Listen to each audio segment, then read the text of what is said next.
Hi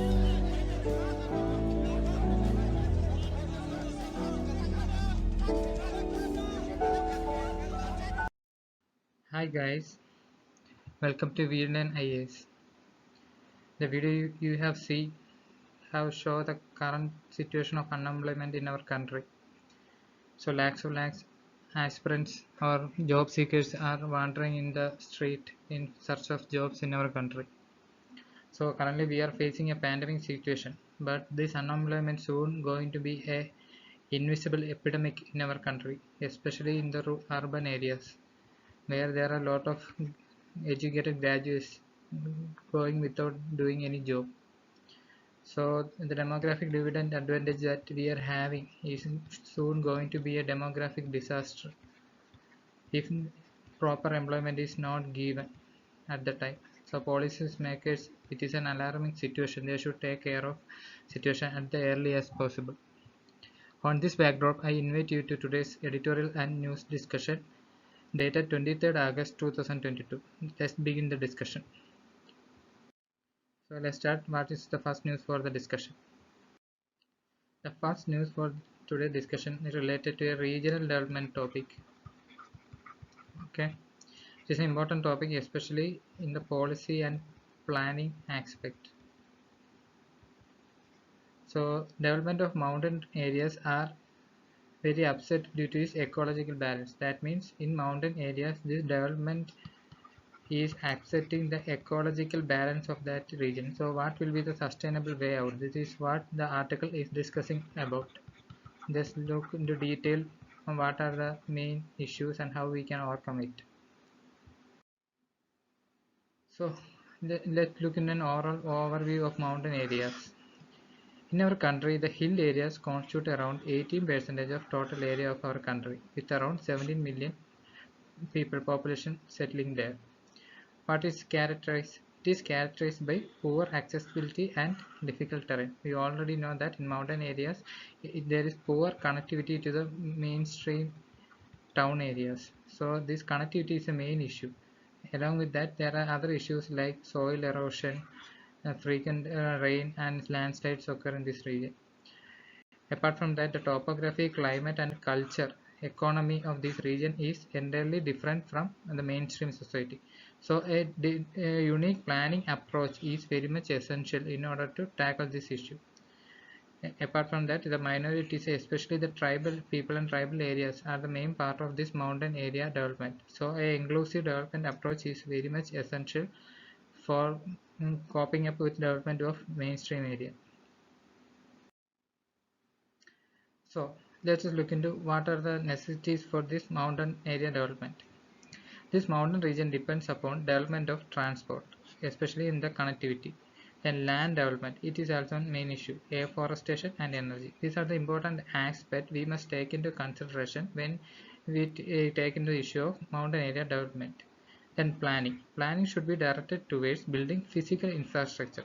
Only when physical infrastructure get connected, both lot of jobs and human resource development occurs in this region. So these are the main aspects we must take into consideration when a issue of or a challenge of mountain area development comes into picture. So what are the important components? Let's look into what are the important components which can be focused in order to have a hill area development. First and foremost is forestry. We know that mountain areas is rich in forestry. So an approach where forestry development is happening can improve the mountain area development also, especially agroforestry, social forestry, plantation program. Then comes horticulture, a sample for developing orchids and tying these orchids with market, having good market connectivity. Then land use pattern, it is also very important. Usually in the mountain area there are shifting cultivation, which is known as dune cultivation, but it is actually eroding the health of the soil of that region. So better land use pattern program should be carried out. Animal husbandry, it is a very important activities in the mountain areas, especially there are seasonal workers who depend upon animal husbandry for their daily income. Then industry. So industries can also provide a good job opportunities for the mountain dwellers, especially pollution-free industries and cold climate attracts a lot of high-skilled tourists and other trainers in this area, especially the mountain tourism, mountain sports is an important part where there can be a development opportunity. Then preservation of flora and fauna. We already know that mountain area is unique for its flora and fauna. So its preservation is also very much important, especially in the areas of biosphere reserve, national park, gene sanctuaries, etc. Now let us look into which are the areas that has to be focused in mountain area development. So first region that comes is in North India region, especially Jammu Kashmir, Himachal Pradesh, Uttarakhand, this North India region. So this region has their own unique problems like extremism, lack of development, etc. So there has to be a unique approach in that region. Then comes Northeast region. This region is also lacking proper connectivity. Their ethnic population is entirely different. Demographic balance is different. So a unique approach is required. Then comes the Western Ghats region. This region is also need a unique approach since it coexists with plain region. Their approach should be entirely different. That means plantation cultivation, tourism promotion, etc. is to be applied. So these are the main areas of hill area development program. Now just look into what are the problems in hill area development plan. So whenever if we are a bureaucrat, if such an issues come, we have to prepare a plan. So when taking a plan, we must first focus on what are the major problem challenges they are facing. First and foremost, we must look into the social structure of the region. So in the North India, especially in Jammu Kashmir region, the main issue is militant outfits in Jammu and Kashmir. These militant outfits always distract or resist development programs that are taking place in this region, so that the youth cannot be easily come into the radicalization being. An example for this is a Dulhasti project in Jammu Kashmir was stalled up due to militant threats. Also, the tribal dwellers of hill and forested area do not cooperate with administration development activities. For example, there are provisions like PESA which have these people's participation, but peoples are not participating. Example, tribal dwellers. Then comes another issue, improper utilization of allocated funds. Every year there are funds that are allocated to these regions such as northeast and other hilly areas, but there is lopsided utilization or even unutilized funds in this area. For example, for this is in Nagaland and Arunachal Pradesh, only 60% of the allocated fund for hill area development is used. So proper fund utilization is not happening. Okay. The internal rivalry among the tribal groups. This mainly an issue in the northeast region. Northeast region we know that there are different ethnic groups. For example, Nagas are there, Bodos are there. So there is an internal rivalry among these groups, mainly on their culture and the location where they are settled. For example, if you take a northeast map of India and take Assam, there are regions which are in the plain area. The plain area regions people are more adapted to development activities and more connected to this mainstream society. But in hilly areas also there are settlement, but they are usually alienated from the mainstream by the other tribes. So there are increasing rivalry among these tribes due to these things. And also there is increasing hostility becomes tribes and non-tribes. And also this issue is further added upon by the extreme natural hazard event like landslide floods occurring in this region. Moreover, these peoples are not enthusiastic with development activities, mainly due to unawareness, poverty, and their scattered settlement. Okay. Then, what are the major threats that this mountain ecosystem on environmental angle? When we look upon what are the main threats this mountain ecosystem is facing, first and foremost is climate change. We know that it is a threat that is posing on a pan-India level, especially erratic rainfall, landslides, floods due to this climate change is affecting these areas. Now encroachment. So this mountain area is a pristine area for flora and fauna. For example, natural parks are mainly a region for pristine ecosystem of that area. But increasing population pressure has made more encroachment into these areas, which is leading to human-wildlife conflict and other issues. Then another threat is infrastructure development. For example, for the development of economy of that region and for urbanization and energy security, more and more development activities are taking place by destroying their unique ecosystem. In mountain areas, these people mainly depend upon nature for their livelihood. So the destroying of this natural ecosystem is hampering the whole lifestyle of the people of that region. So it is also a major threat in mountain ecosystem. Another major threat that the mountain ecosystem is facing is waste disposal. With increasing human population around this region and population pressure and also upcoming industries dumping upon this waste in this region is causing huge threat to people and local biodiversity of that region. So this is also a threat that is focused in this mountain ecosystem.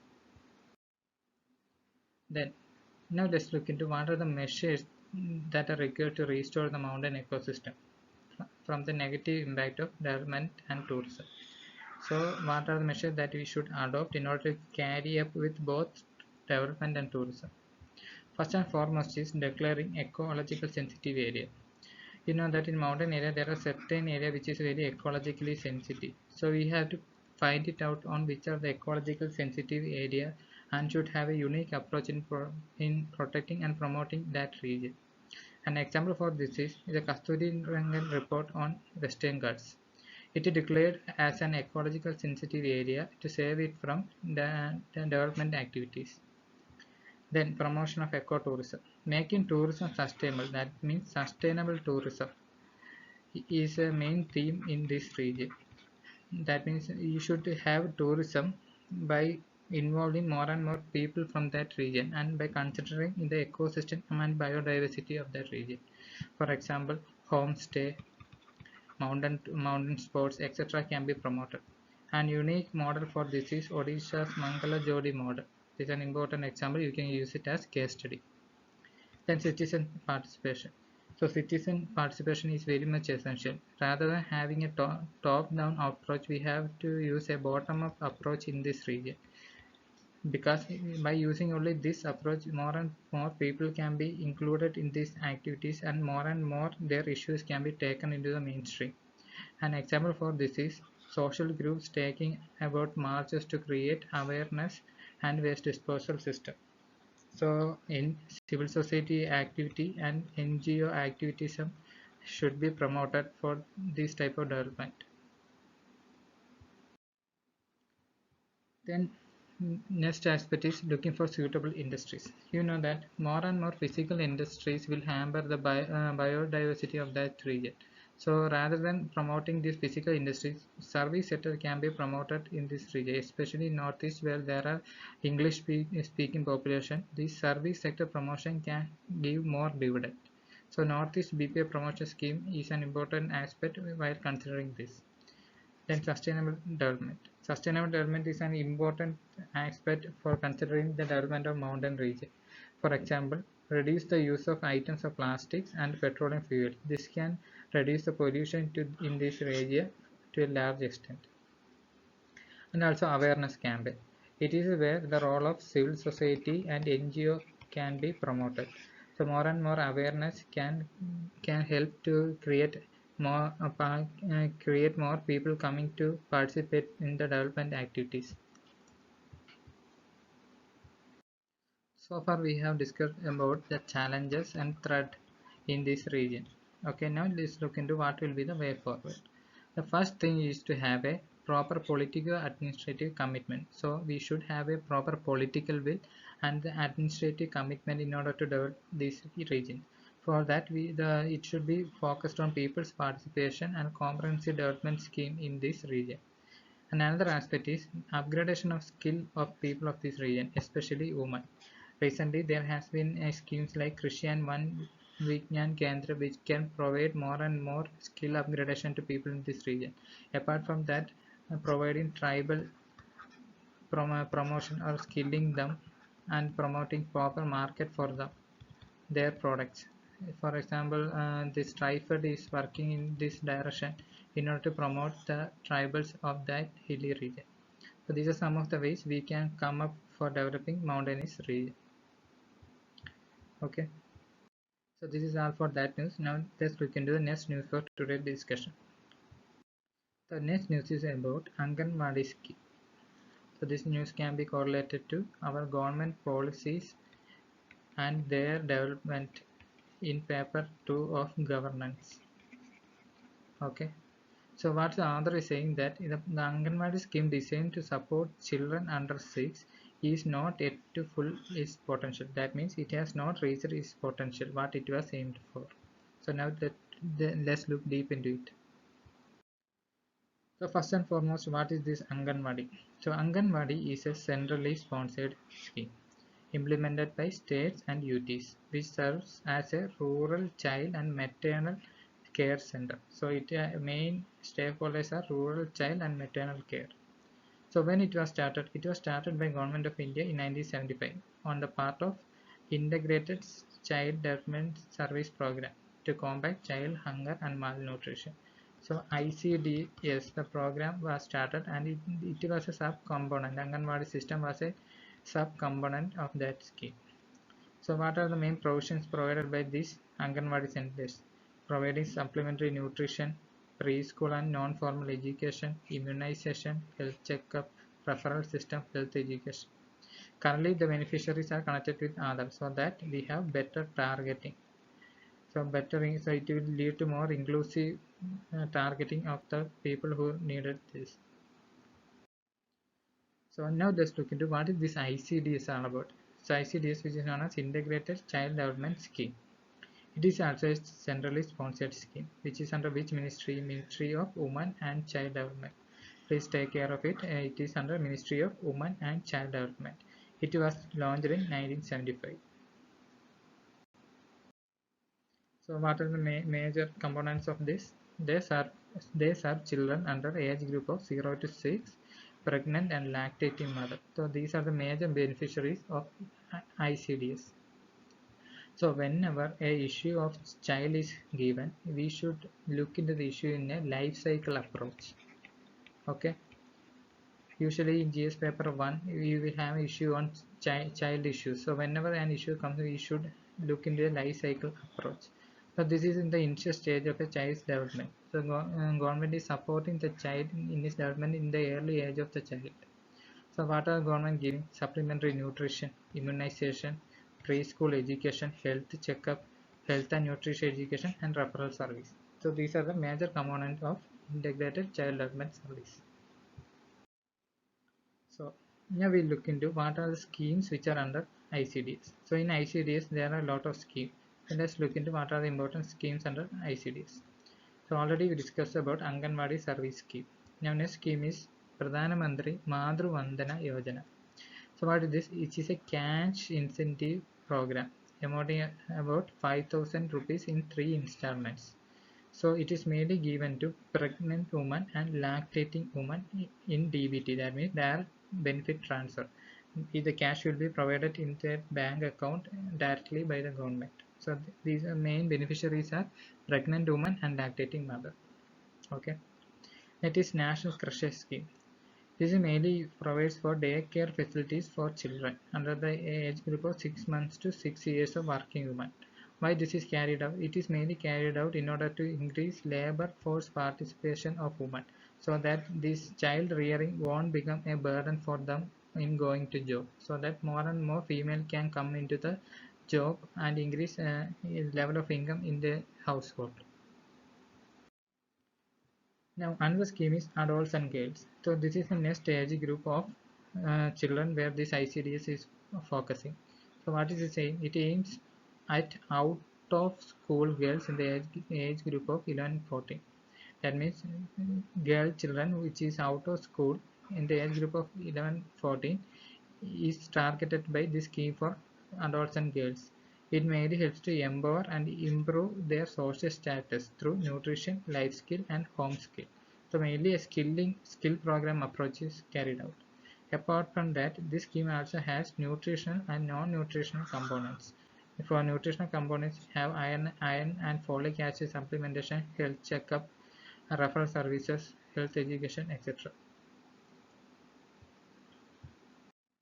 So, next scheme is Child Protection Scheme. So far we have seen the promotion angle of ICDS. Now we will look into its protection part.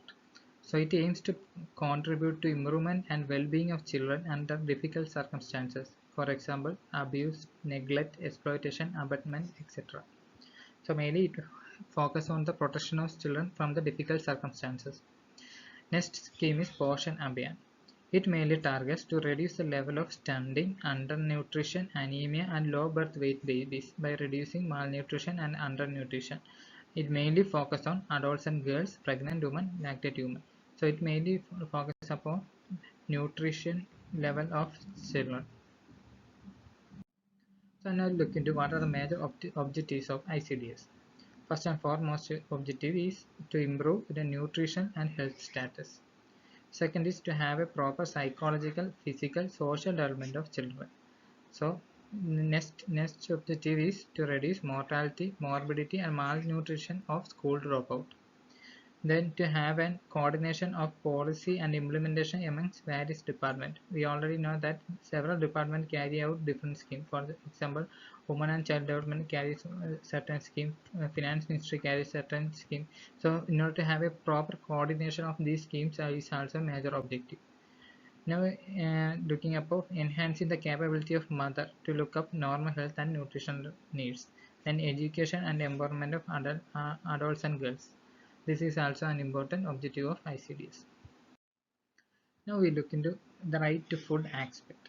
So in the initial ages of our democracy or our independence, this governance system, most of us were beneficiaries of government. This paradigm got shifted when there was a right-based approach in the governance system. For example, we have right to information, RTA is there, we have right to life by Article 21 of the Constitution. So there was a right-based approach. On this aspect, an important one is right to food. So, right to food is recognized as a part of right to life and personal liberty under Article 21 of our Constitution by the National Human Rights Commission. So, right to food is a intrinsic right that is come up with right to life under Article 21 of the Constitution of Fundamental Rights.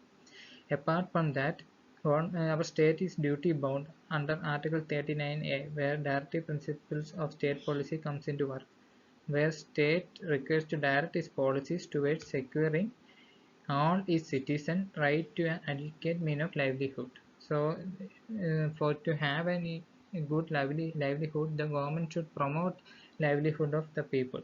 So, on this aspect also, right to food comes into picture. The National Food Security Act, an important legislation or landmark legislation in this field, gives the right to food, but it is not universal. So it is an important legislation which gives the right to food for its beneficiary who are in needy. About 75% of rural population and 50% of urban population is taken up in this National Food Security Scheme through targeted public distribution system. And also judiciary also had played an important role. For example, in the case of People's Union of Civil Liberties and Union of India case of 2001, Supreme Court said that the right to food is an intrinsic human right and it is determined as a basic nutritional floor for India's impoverished millions. So judiciary also said that this right to food is also basic right in this case. So now let us look into a previous year question asked based on this theme. So every year on UPSC prelims there is a question, one or two questions from governance part. So let's read the question carefully. Which of the following can be said to be essentially the part of inclusive governance? Okay, so the question is asking the given measures which can be result in inclusive governance. For that we must look into what this governance is all about. This governance is nothing a process in which the government look after its citizens and other stakeholders through various measures.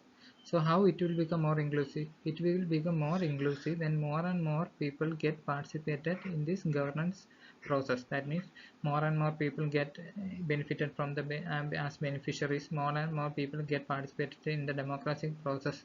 Likewise, it will become inclusive governance. So let's look into the measures given. First is permitting non-banking financial companies to do banking. So is it leading to inclusive governance? No, it is actually giving to financial inclusion, not to inclusive governance. Okay. Then establishing effective district planning committee in all districts. So yes, it is an important governance aspect since people are participating in the development program. Then increasing the government spending on public health. It is also an important inclusive measure where government is spending more on the health of the people. Then strengthening midday meal scheme. It is also important. We already learned that midday meal scheme is an important aspect of the government program. So apart from the first option, all the three are correct. So correct option is C, 2, 3 and 4. So this is what the discussion. So there is a definition. What is governance? It is a decision-making process that get more and more people and other stakeholders involved. And what this inclusive governance? Through citizen involvement favors overall acceptance and makes people implement the policies easier. So this is the main crux. Okay. Okay. Now let's look into the next news for today's discussion. So next news is regarding a situation in our neighboring country, Myanmar. So post there is a junta, that means military rule in Myanmar. There are a lot of prosecution taking place in Myanmar against those who are supporting democracy in this country. So let's look into what is the main issue. So what is the situation in Myanmar right now? The state media in Myanmar is reporting is that the military authorities are taking up those people who are supporting democracy on the labeling them as terrorists. Recently, 4 people are taken as political prisoners in Myanmar. So the situation is very volatile in Myanmar. Has been a tussle between democratic supporters and military for the quite few years. So this is the Myanmar. It is very much strategically important for India since it has connectivity with Northeast India. Okay, this capital is Naypyidaw. Yangon is an important region where it is further connected to Southeast Asia. So what is India's stand? So the regional important player like China, India, Russia is responding to the developing situation. So India has a dual approach. It on this one part it is supporting this military, on the other part it is also trying to promote democracy in the region. So being the largest democracy in the world, so development of democracy is very much essential on the backdrop of India when it's concerned with its neighboring state. So India does not support any use of sanction. So it was clearly said that India won't be likely to take sanction on Myanmar, but it also expressed confidence in Asian stance in Myanmar and its engagement efforts.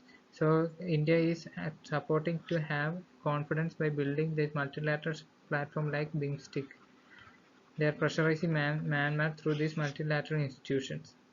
So on the one side, it is supporting promotion of this democracy through this multilateral platform. At the same time, it is also engaging with this country since it is vital for its Southeast Asia connectivity.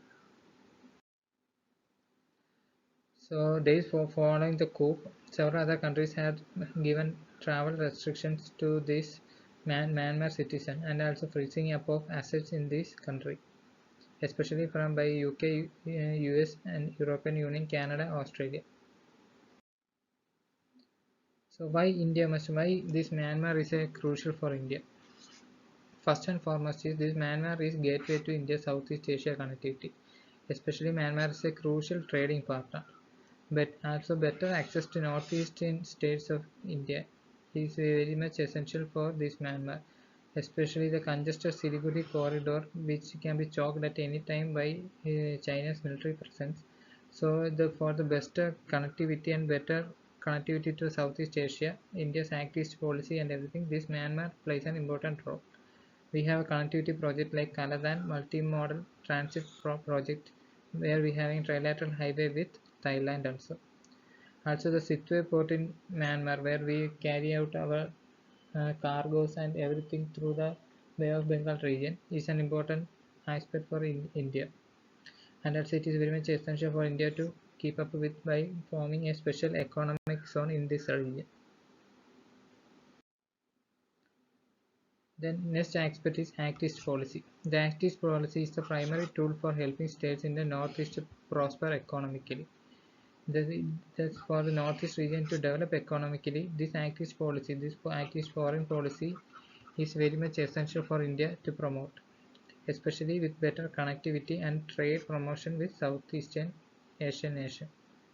So for majority of the Northeast region, this Myanmar plays a key role for source of job and income production. Border security. It is another important aspect when we are engaging with Myanmar. We already know that in our northeast area there is a huge insurgency uprise in the recent years. Apart from that, there is a huge presence of Chinese footprint in the Myanmar post this military presence. So border security becomes an important angle when we are considering the relationship with Myanmar. And the important aspect is insurgency. We know that in our northeast region there are many insurgent groups, example Nagas, whose insurgents have shelter in Myanmar region. So in order to uh, destroy these insurgents and bring peace to this region, it is very much essential that we have better coordination with Myanmar government. So better relation with Myanmar will only help in prospering the northeast region of our country. So another aspect is that of ethnic minorities. We already know that this northeastern region there are a lot of ethnic groups which are very much identified by their ethnic activities like culture, language and everything. So these ethnic minorities is also spread to Myanmar's border also. There are free movement regime in this area where these people in the northeast can travel to a certain distance in Myanmar without having a visa.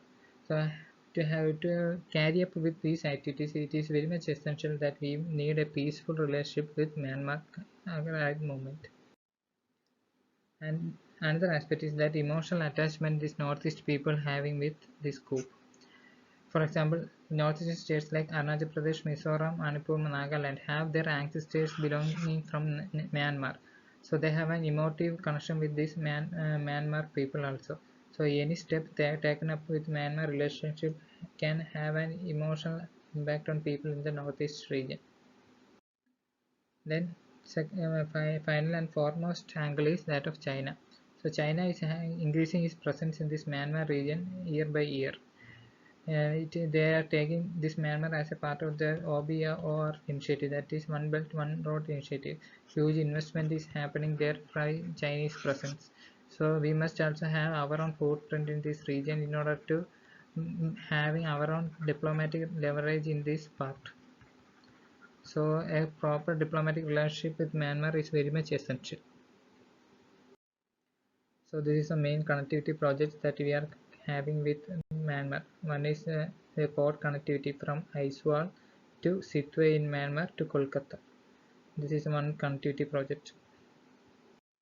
Another one is trilateral highway, that is from Kolkata, then going to Sikkim, then Imphal, Moreh Jammu border to Mandala in Myanmar to Yangon in Myanmar. This is important connectivity project to Southeast Asia. So this is all about the news relating to the Myanmar. Now let's look into the next news for today's discussion. Next news is a small news related to tourism development. So Kerala Savari, a first online taxi service as a public option. So Kerala has started Kerala Savari to ensure decent service to passengers along with fair remuneration to auto taxi workers. So it is operated by Motor Workers Welfare Board under aegis of Labour Department. So it will help to have more job opportunities and making transportation more accessible to people. And also it helps in tourism promotion in this state. So it is an important initiative taken by the state. So now let's look into next news for discussion. So next news is regarding to language in our education policy. We already know that post-independence time onwards, this language has been a main issue in our country. Currently, we are following three language formula, where usually apart from Hindi, English, and one regional language is taught in our education in our education places. So currently, the new government through its new education policy is trying to implement Hindi as a national language in our South Indian state also. So this has been an issue. Further, it will come in more in news in the future also. We will discuss on that. So this is all for today's discussion. Hope you enjoyed it. Please subscribe to the channel for future updates. Thank you.